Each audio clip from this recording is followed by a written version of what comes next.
لا حول ولا قوة إلا بالله العلي العظيم. أعوذ بالله من الشيطان اللعين الرجيم. بسم الله الرحمن الرحيم. الحمد لله رب العالمين. الصلاة والسلام على سيدنا ونبينا وحبيب قلوبنا وطبيب نفوسنا وشفيع ذنوبنا جد الحسن والحسين بالقاسم محمد.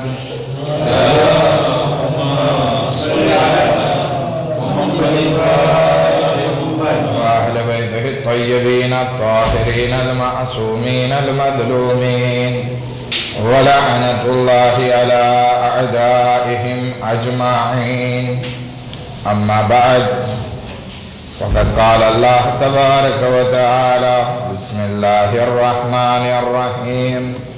ادعوني أستجب لكم. एक दुरूद पढ़े मोहम्मद व आले मोहम्मद पर।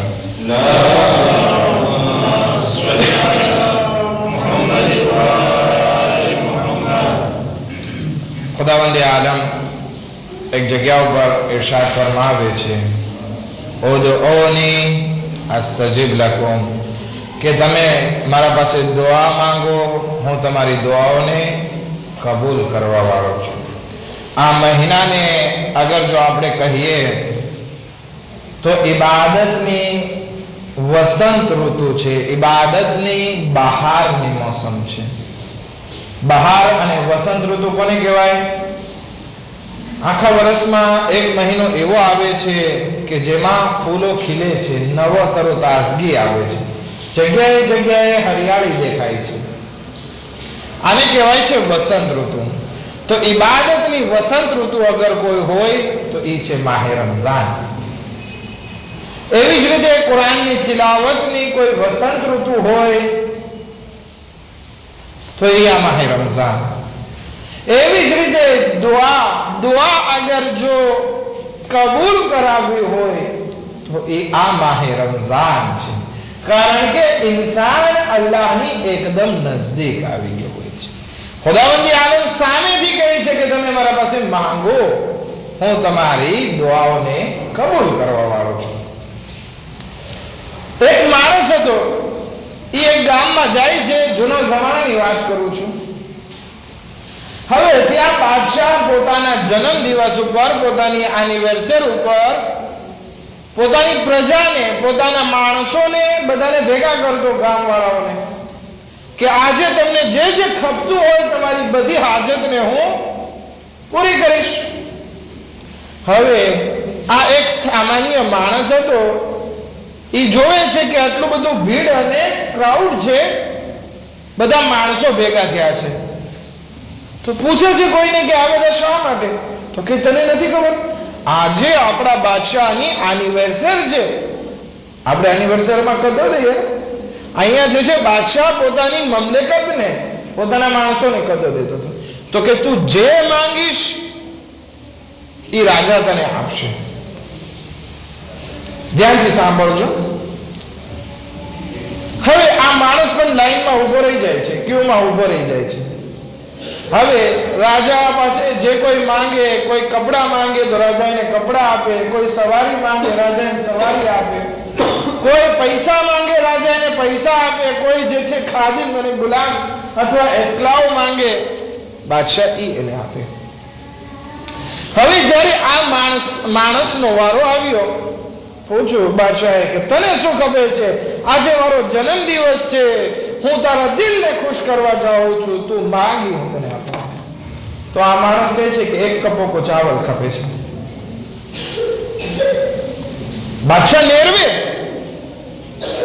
કે આ તો તને કોઈ મારી હુકુમતનું સામાન્ય માણસ પણ આપી શકવાનું હતું. બાદશાહ નેરવે થાય છે એટલે સૈનિકો પકડીને એને મારે છે. તો શું કામ મારો છો? તો કે આ એક કપોકો ચાવલ તું કોઈના ઘરની બહાર ઉભો રહી ગયો હોત તો એ લોકો પણ તને આપી દે. આવા આટલા મોટા બાદશાહ પાસે આવી નાનકડી એવી ચીજ માંગે? તો કે ભૂલ થઈ ગઈ. હવે ક્યારે રાજા તમારો જે છે બધાની હાજતો પૂરી કરે? તો કે આવતા મહિને એની રાણીનો, એની ઘરવાળીનો એનિવર્સરી છે, તો એ રાજા જે છે એ તમારી બધાની હાજતને પૂરી કરશે, તો તું ત્યારે આવજે. ઓકે. આ માણસ જાય છે, આવતા મહિને ફરી આવે છે. બધાની હાજતો પૂરી થતી થતી જ્યારે આ માણસનો વારો આવ્યો, બાદશાહ કહે છે કે આજે સરખું માંગજે, ગયા વખતેની જેમ એક કપોકો ચાવલ ના માંગજે, નકર માર પડશે. તો કે ઓકે. તો કે શું કપે છે? તો કે તારી આખી હુકુમત કપે છે. વળી સૈનિકોએ પકડીને એને માર્યો. કેમ ભાઈ, હવે શું માંગ્યું? હવે તો એવી વસ્તુ માંગી કે જે રાજા સિવાય કોઈ ના આપી શકે. તો કે ભલા માણસ, કોઈ દિવસ બાદશાહની ઓકાતથી નીચે ના માંગ કે જે સામાન્ય માણસ દઈ શકે, અને બાદશાહની ઓકાતથી ઉપર ના માંગ કે જે બાદશાહ પણ તને ના દઈ શકે. અગર જો બાદશાહી તને દઈ દે તો બાદશાહ ખુદ પોતે બાદશાહ નહીં રહે. એટલે કે સમજમાં ઈ આવે છે કે આ દુનિયાના બાદશાહો પાસે અગર જો સામાન્ય વસ્તુ માંગશું તોય માર પડશે, અને મોટી વસ્તુ માંગશું તો એ બાદશાહ દઈ નથી શકવાનો. પણ ખુદા આપણો ઈ કરીમ છે કે જેના પાસે 100 જેવી નાની વસ્તુ માંગીએ તો પણ ખુદા જે છે નારાજ નથી થતો અને બંદાઓને અદા કરે છે. અને મોટામાં મોટી વસ્તુ આપણે માંગી લઈએ તો પણ ખુદા જે છે એ નારાજ નથી થતો અને ઇન્સાનને આપે છે. એક ચકલી જે છે ઝાડ ઉપર બેઠી હતી, આંખથી જોઈ નહોતી શકતી.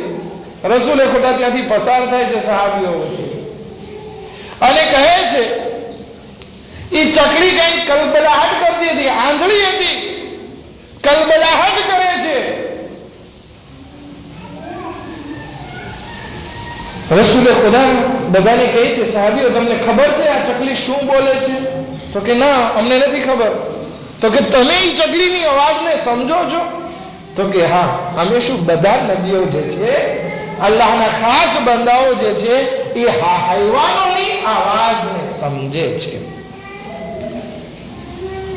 અચ્છા, શું બોલે છે?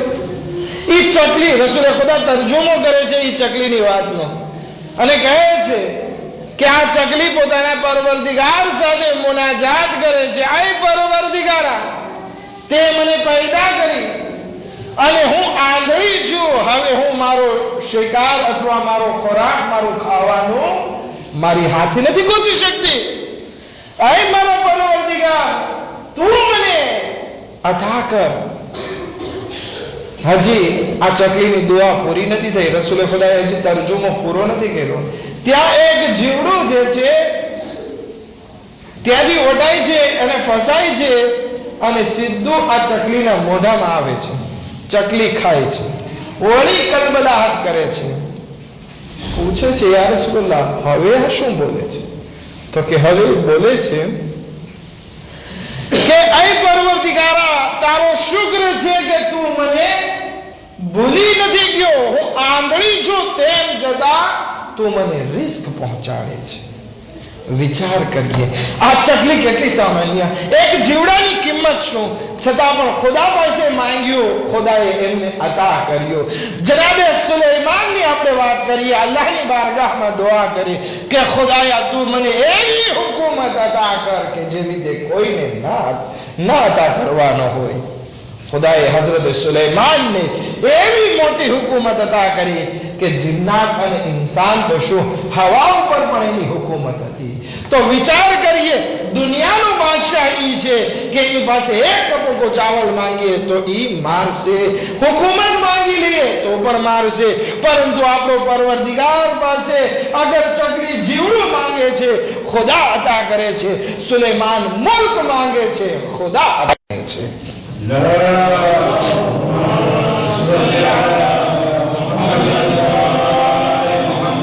પણ શરત ઈ છે કે આપણે માંગીએ, આપણામાં તાકાત હોવી જોઈએ માંગવાની. ખુદા આપણો નારાજ નથી થતો, બલકે ખુદા ખુશ થાય છે જ્યારે એનો બંદો જે છે એ માંગે છે.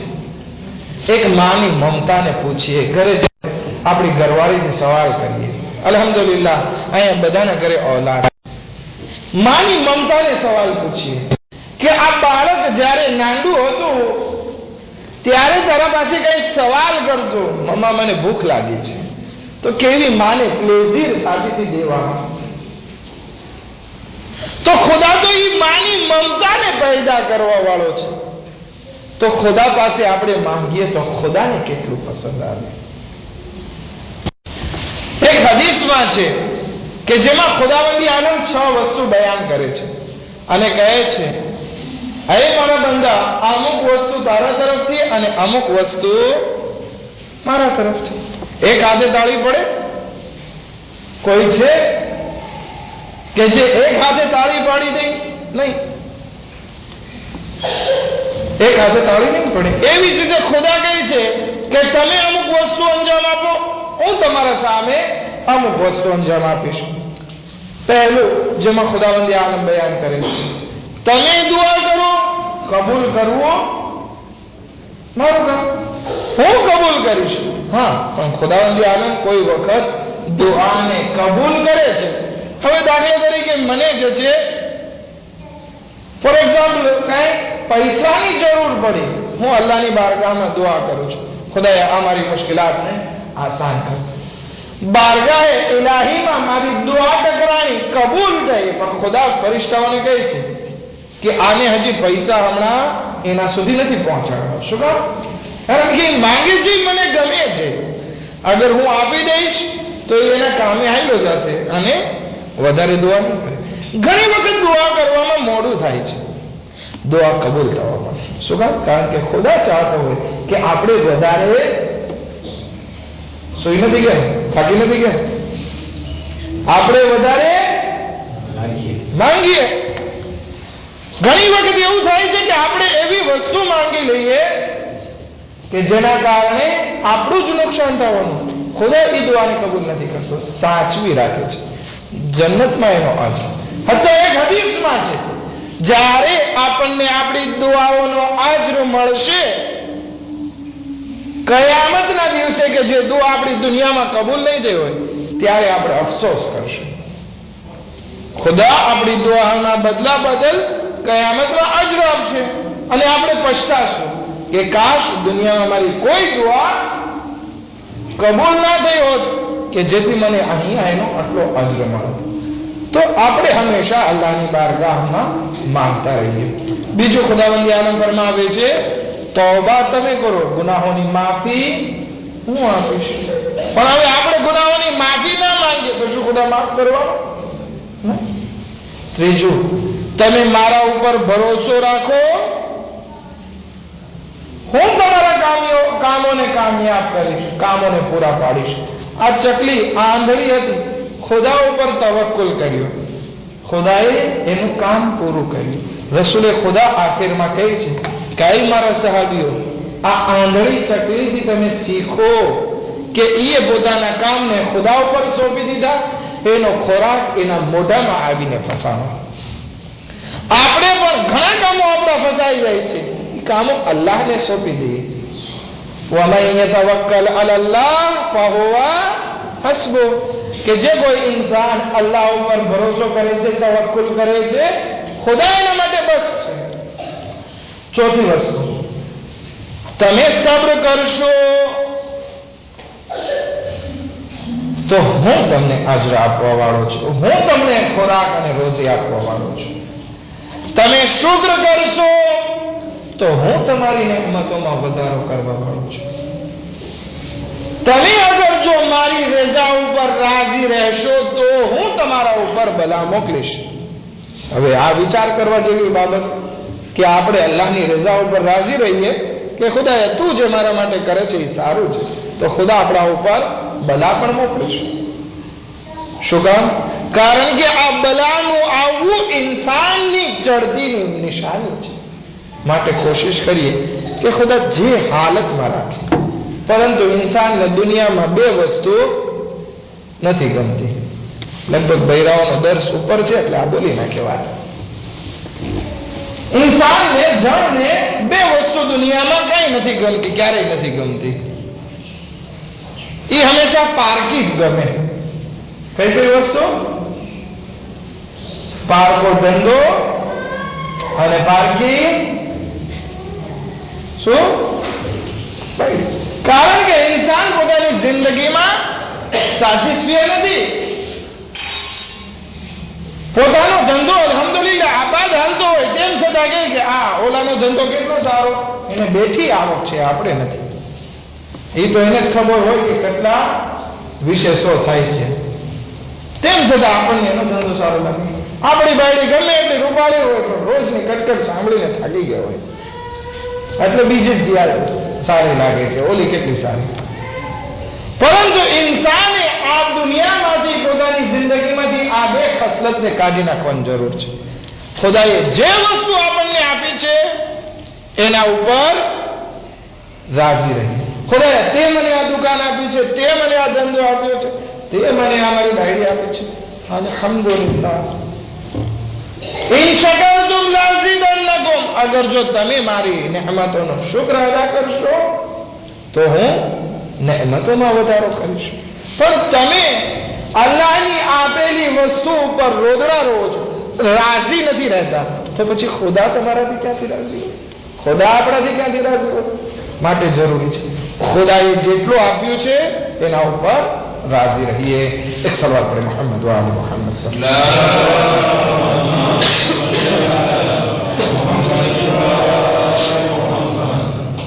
દુઆ.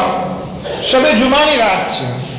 શબે જુમાની રાત દુઆઓની રાત કહેવાય અને ઇમામે ઝમાના અલૈહિ ઇસ્લામની રાત છે. આવતીકાલનો દિવસ ઇમામે ઝમાના અલૈહિ ઇસ્લામનો દિવસ કહેવાય.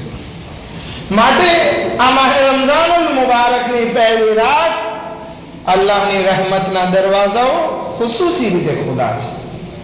માટે કોશિશ કરીએ કે આપણે લઈ લઈએ અલ્લાહની બારગાહમાંથી જેટલું મળી શકે. પણ આ દુઆ કરવા બાબતે ત્રણ વસ્તુનો ખ્યાલ રાખવાની જરૂર છે.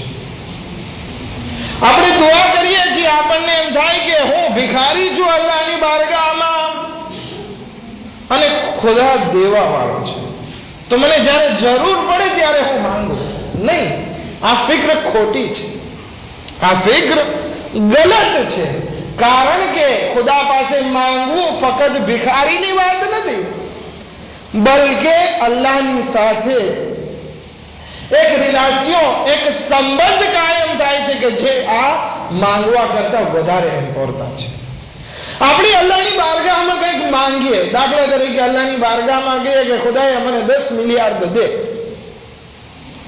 દુઆ ખોટી નથી. મને જરૂર છે અલ્લાહની બારગાહમાં, મને જરૂર છે આ જિંદગી વિતાવવા માટે, ચાલો 10 મિલિયન ની 100 મિલિયન દે.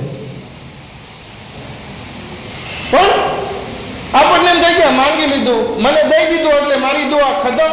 નહીં, ખતમ નથી થતી, બલકે હજી દુઆ શરૂ થાય છે. ખુદાએ તારો શુક્ર.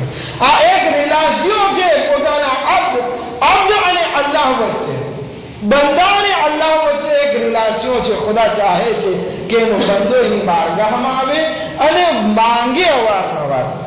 હવે મારા ઘરમાં મારી દીકરી દાખલા તરીકે ખુદાના ખાસ્તા બીમાર પડી તો હું શું કરીશ? 2 કામ કરીશ. પહેલું કામ મારું શું હશે? ડોક્ટરને બોલાવી અને એને ઇલાજ કરાવો. સાથે સાથે મારું બીજું કામ શું હશે? દુઆ કરવી કે ખુદાએ અમારી દીકરીને તું શફા ઇનાયત કર. આ 2 કામ આપણે કરીએ છીએ. પણ આમાંથી એક કામ કરવું ના થાય, ચલો ડોક્ટરને દેખાડ્યું, ડોક્ટર જે છે એ ફેરાલ્કન દેશે, કંઈક એન્ટિબાયોટિક દેશે, સારું નહીં થઈ જાય, થઈ જશે. તો પછી દુઆની જરૂર શું છે? આ દુઆ એટલા માટે કે મારા દરેક જિંદગીના કાર્યોમાં મારો સંબંધ ખુદા સાથે હોય. હું દુકાન ખોલું છું, શા માટે હું હદીસે કિસ્સા પડાવું છું? અલ્લાહની બારગાહમાં બધા મોમિનોને ભેગા કરી અને દુઆ કરાવું છું. શું જરૂર છે? હું મહેનત કરીશ તો મને એનું ફળ મળવાનું છે. શું જરૂર છે બધા મોમિનોને ભેગા કરી અને મને દુઆ કરાવવાની? દુઆ કરાવવાનું કારણ એ છે કે જેથી મારો સંબંધ અલ્લાહ સાથે બાકી રહે. તો આ દુઆમાં સૌથી વધારે ઇમ્પોર્ટન્ટ વસ્તુ એ છે. આપણને એમ થાય કે હવે દુઆ તો રોજ પડાય છે ને આપણે બહાર ઉભા વાત કરીએ. નહીં, જુઓ કે આ તમે કોના સાથે વાતચીત કરી રહ્યા છો, તમારો સંબંધ કોનો સાથે છે? એ કાયનાતનો માલિક કે જેણે તમને પેદા કર્યું છે એના સાથે સંબંધ છે.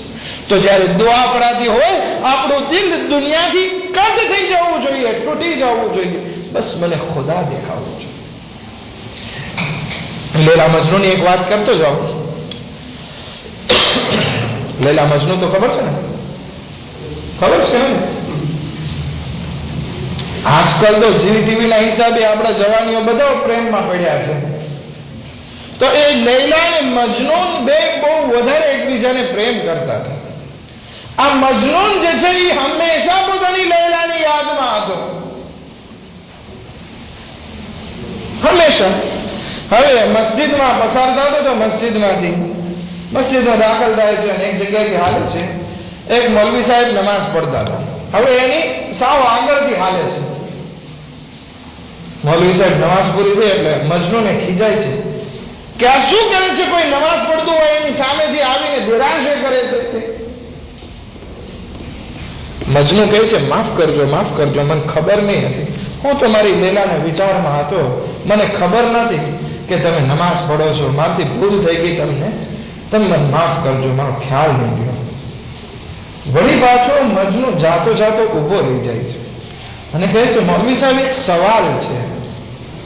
મૌલાના સાહેબ, આગળ સાહેબ એક સવાલ છે. તો કે શું સવાલ છે? તો કે હું તો મારી લૈલાની યાદમાં, મોહબ્બતમાં એટલો ખોવાયેલો હતો કે તમે નમાઝ પડતા હતા એ મને ખબર નથી, પરંતુ તમે તમારા અલ્લાહની યાદમાં શું એટલા ખોવાયેલા નહોતા કે હું પસાર ગયો અને તમને ખબર પડી ગઈ? તો તમારી મોહબ્બત અને તમારો ખુદા સાથે જે ઇર્તિબાત છે એના કરતા મારી લૈલા સાથેની મોહબ્બત પ્યોર છે. નોર્મલ છે. પ્રોબ્લેમ એ જ છે, આપણે ઇફતાર કરી લઈએ છીએ, એટલું ખાઈ લઈએ છીએ, પછી બેસવાનું મન નથી થતું. એટલા માટે આ બેસવાનું મન નથી થતું. પછી અલ્લાહની બારગાહમાં ઇર્તિબાત, એક સંબંધ, એક રિલાશન જે કાયમ થવાનો હોય એ ક્યાંથી થાય? ખુદાવંદી આલમ આપણને રોજા રખાવે છે કે જેથી ઇન્સાન ભૂખ્યો રહે તો મને યાદ કરે. પણ આપણે ઇફતારમાં એ બધી કદા એવી રીતે કરી નાખીએ છીએ, પછી ખુદા તો શું, અલ્લાહનો અય નથી દેખાતો. એક સલાત પડે મોહમ્મદ વ આલે મોહમ્મદ પર.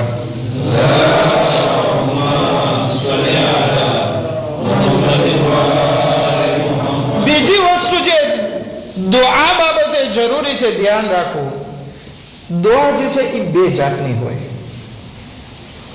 એક માણસ, હું બહુ નાનો હતો ત્યારની વાત છે, એક માણસ કે ખુદાએ મને ઘણો દોલત આપી છે, ઘણી દોલત આપી છે, મારા પાસે બંગલા છે, ગાડી છે, ઓલાદ છે, અલ્હમ્દુલિલ્લાહ બધા સહી સાલીમ છે, બધા નેક નમાઝી છે, કાંઈ પ્રોબ્લેમ નથી. મારે શું માંગવું ખુદા પાસે? હવે મને ખુદા પાસે માંગતા શરમ થાય છે. શું માંગવું? ખુદાએ મને જે કરતું હતું, ખુદાએ મને દુનિયામાં બધી નેમતો આપી છે. પણ આ છે માદી વસ્તુ, આ એક દુનિયાવી વસ્તુ. પરંતુ ના, એક માનવી વસ્તુ છે, એક રૂહાનિયત છે કે જે હંમેશા આપણે અલ્લાહની બારગાહમાં માંગતા ભૂલી જઈએ છીએ. એના હિસાબે દુઆના મેદાનમાં અને ઇબાદતના મેદાનમાં આપણે ધીરે ધીરે બહાર ભાગી જઈએ છીએ. હવે કઈ વસ્તુ જે આપણે માંગવાની છે એ ઘટે છે, એ છે રૂહાનિયત. કોઈ દિવસ આપણે દુઆ માંગી છે કે ખુદાયા મને તારી બારગાહમાં ઇબાદતનો શોખ અતા કર. મને કાનાપેશ કરવાનો શોખ હોય તો હું પરબારો જઈશ. મને દડા રમવાનો શોખ હોય તો હું દડા રમવા માટે સમય ગોતતો હશ કે જેવો સમય મળે હું મારા દોસ્તો સાથે દડા રમવા જાઉં. મને ભૂલ રમવાનો શોખ હશે તો હું સમય ગોતી અને ભૂલ રમતો હશ. કોઈ નહીં મળે તો મારા પાસે બે હાથમાં લોટાના ભૂલ હશે, એક નાખીને બીજો એને મારતો હશે. બરાબર છે? શું શોખ છે. પણ અલ્લાહની બારગાહમાં આપણે કોઈ દિવસ દુઆ માંગી છે કે ખુદાયા તું મને ઇબાદતનો શોખ અદા કર? કીધું જ કોઈ દિવસ? ખુદાની બારગાહમાં કોઈ દિવસ કીધું છે પરવરદિગારા તું મને તારી તૌફીક અદા કર કે હું તારી બારગાહમાં આવી શકું? નથી. કારણ કે આપણે રૂહાની રૂહાનિયતને ભૂલી જઈએ છીએ. આપણે અલ્લાહની બારગાહમાં હંમેશા માંગીએ છીએ તો શું માંગીએ છીએ? ખુદાએ મારા ત્રેતિયા જલ્દી ભરાઈ જાય, ખુદાએ મારા ચેક રતોર ના જાય, ખુદાએ જે છે મારો કરજો ભરાઈ જાય, ખુદાએ મારે ઓલી કાટકાટ લેવી છે એ જલ્દી આવી જાય, ખુદાએ મારો બંગલો છે એ બની જાય. એ જ બધી વાતોમાં આપણે ફસાયેલા છીએ. ખુદાની બારગાહમાં કોઈ દિવસ દુઆ તો માંગીએ કે ખુદાયા હું જ્યારે નમાઝ પડવા ઉભો થાવ તો ખુદાએ તું જ મને દેખા, એવી મને ઇબાદતમાં મીઠાશ અદા કર. શું? કારણ કે ખુદાની મારિફત નથી. હઝરત મૂસા અલૈહિસ્સલામ જ્યારે ફિરૌનના દરબારમાં એ જાદુગરોની સામે પોતાનો મોજીઝો બતાવે છે તો એ બધા જાદુગરો ઈમાન લઈ આવે છે, સિજદામાં પડી જાય છે અને કહે છે કે અમે મૂસા અલૈહિસ્સલામના પરવરદિગાર ઉપર ઈમાન લઈ આવ્યા. ત્યારે ઓલો ફિરૌન જે છે એ આવાજ દે છે કે તમે મારી રજા વગર ઈમાન લઈ આવ્યા, હું તમને કતલ કરી નાખીશ. ત્યારે એ જાદુગરો દુઆ કરે છે, રબ્બના અફરિગ અલૈના સબરન વતવફ્ફના મુસ્લિમીન વતવફ્ફના મુસ્લિમીન. આય પરવરદિગાર, કે તું અમને સબ્ર અતા કર અને અમારી મોત એવી રીતે કર કે અમે હાલતે ઇસ્લામમાં હોઈએ, અમે મુસલમાન મરીએ એવું કહેતા. આપણે કોઈ દિવસ દુઆ કરી છે પરવરદિગાર તું મને મોત દે તો હું મુસલમાન હોઉં? જરૂરી છે વસ્તુ. આ બધી મુસીબતો આવશે, પસાર થઈ જશે, બધી ખુશી આવશે, પસાર થઈ જશે. પરંતુ જે ઇમ્પોર્ટન્ટ વસ્તુ એ છે અલ્લાહની બારગાહમાં કે આપણે અલ્લાહની બારગાહમાં આપણી મોત જે છે એ ઈમાન સાથે થાય એવી દુઆ માંગવી છે. ફિરૌન પોતાની ઘરવાળીને એક વખત કેદ કરી નાખે છે. છેલ્લે જ્યારે હઝરત મૂસાની બધી વાત થઈ, પોતાની ઘરવાળીને કેદ કરે છે અને એમ નહીં કે ખાલી કેદ કરે છે, એના હાથ પગમાં ખિલ્લા મારે છે, ખિલ્લીઓ મારે છે, પગમાં ખિલ્લી, હાથમાં ખિલ્લી, છાતીમાં ખિલ્લી, બધી પર ખિલ્લા મારી અને બાંધી ગયા છે. એટલી સખ્તી હોવા છતાં એ ફિરૌનની ઘરવાળી અલ્લાહની બારગાહમાં દુઆ કરે છે, રબ્બિબનાય ઇન્દકા બૈતન ફિલ જન્નહ, કે ખુદાયા તું મારા ઘરને તારી નજદીક જન્નતમાં મને બનાવી આપ. ખુદાએ મારું ઘર તારી બારગાહમાં જન્નતમાં તું મારા માટે બનાવ. વિચાર કરી એટલી સખ્તીમાં આવો ખુદા યાદ આવે કે હું અલ્લાહ માટે આ બધું કામ કરું છું. ખુદાયા મને આ સખ્તી બદલ એ જન્નત અદા કરવાનું છે. વિચાર એ કરવાનો છે. આપણે જ્યારે દુઆ કરીએ તો આ દુનિયાવી વસ્તુ જ્યારે માંગીએ સાથે સાથે રૂહાની વસ્તુ પણ આપણા પાસે હોય. એ છે તૌફીક, એ છે શોખ, એ છે ઇબાદતની મીઠાશ, એ છે આપણને આખિરત મળે, એ છે આપણી આકિબત સારી. આ બધી વસ્તુ. ત્રીજી અને છેલ્લી વસ્તુ બસ 1-2 મિનિટમાં પૂરી કરીને તમને જહેમત તમામ કરું છું. ત્રીજી વસ્તુ કે જે આપણે અસ્રની નમાઝમાં પઢીએ છીએ, શું પઢીએ છીએ? અલ્લાહુમ્મા ઇન્ની આઉઝુ બિકા, પરવરદિગારા હું તારી બારગાહમાં પનાહ ચાહું છું. કઈ વસ્તુથી? મિન દુઆઇન લા યુસ્મા, એવી દુઆથી કે જે તું સાંભળતો ના હોય. તો એ કઈ દુઆ છે જે ખુદાવંદી આલમ આપણી દુઆને સાંભળતો હોય? આપણે ઘણી દુઆ કરીએ છીએ પણ ખુદાની અમુક દુઆઓની પડી પણ નથી હોતી. હઝરત મૂસા અલૈહિસ્સલામ કોહે તૂર ઉપર જાતા હતા, એક માણસ દુઆ કરતો હતો, રોઈ રોઈને દુઆ કરતો હતો. હઝરત મૂસા અલૈહિસ્સલામ કોહે તૂર ઉપર જ્યારે અલ્લાહ સાથે વાતચીત કરવાનું શરૂ કરે છે ત્યારે કહે છે કે પરવરદિગારા મેં તારા એક બંદાને જોયો, યબકી મિન મખાફતે, કે એ તારા ખૌફથી રડતો હતો, દુઆ કરતો હતો. ખુદા કહે છે મૂસા એ અગર આ હાલતમાં મરી પણ જશે મને કાંઈ લેવા દેવા નથી. ઓળખવા એની 3 હાલત હતી, 3 વસ્તુ હતી. ખુદા ના કરે કે આપણામાં એ વસ્તુ હોય. એમાં પહેલી હતી સિફત, એની જબાન બહુ કડવી હતી, જબાન બહુ ગંદી હતી. એ જબાનથી એ હસદ, એ જબાનથી ગીબત, એ જબાનથી તોછડા બોલો, બધી વસ્તુ. ખુદા કે હું કેવી રીતે એ જબાનની દુઆ સાંભળો કે જે જબાનથી અવારનવાર ગુનાહ કરતો હોય. બરાબર છે. બીજી વસ્તુ કે એનું દિલ સાફ નહોતું. એના દિલમાં કીનો, હસદ, દુશ્મનાવટ, અદાવત, નફરત ભરેલી હતી. તો હું કેમ એની દુઆને કબૂલ કરું? કીનો જે છે ઉમ્મુલ ખબાઇસ છે, બધી બુરાઈઓની માં છે. અને ત્રીજો અને આખરી અને જહમત તમામ કે એની નિયત સાફ નથી. હવે હું અલ્લાહ પાસે દુઆ કરું કે પરવરદિગાર તું મને એટલા પૈસા દે કે જેથી હું કોમ ઉપર તકબ્બુર ઘમંડ કરી શકું. એ દુઆ કબૂલ થવાની છે કે હું તને પૈસા આપું, તું મારી મખલુક ઉપર ઘમંડ કર. ખુદાએ તું મને એક બંદૂક દઈ દે કે જેથી હું તારા બંદાઓને એક એકને મારી નાખું, થઈ શકે? આ નિયત સાફ નથી. જ્યારે આ ત્રણ વસ્તુ સાફ હોય, જબાન, દિલ અને નિયત, આ ત્રણ વસ્તુ જ્યારે સાફ હોય ત્યારે ઇન્સાનની દુઆ અલ્લાહની બારગાહમાં કબૂલ થાય છે. આવતીકાલથી ઇન્શાઅલ્લાહ એક જૌશને કબીરના જે મેઇન સારા સારા અલ્લાહના નામ છે, જો કે બધા નામ અલ્લાહના નેક છે, પણ જેનાથી આપણે દર્શ લેવાનો ઇન્શાઅલ્લાહ આવતીકાલથી ચાલુ કરશું. ખુદાએ बेहक मोहम्मद व आल मोहम्मद हमारा गुनाह ने कबीरा सगीरा ने माफ़ फरमा, हमारी इबादत ने कबूल फरमा, हमारी मुश्किलातों ने आसान फरमा, हमारा रिस्क में बरकत इनायत फरमा. हज़रत आयतुल्लाह सिस्तानी ने दीगर मराज़ों में सेहत व सलामत के साथ लामी उम्र इनायत फरमा. खुदा बेहक मोहम्मद व आल मोहम्मद ईमान ज़माना इस्लाम मज़कूर में जल्द जल्द आजील फरमा, हमें मोमिन अंसार में शुमार फरमा. रब्बना तक़ब्बल मिन्ना इन्नका अंतस समीउल अलीम.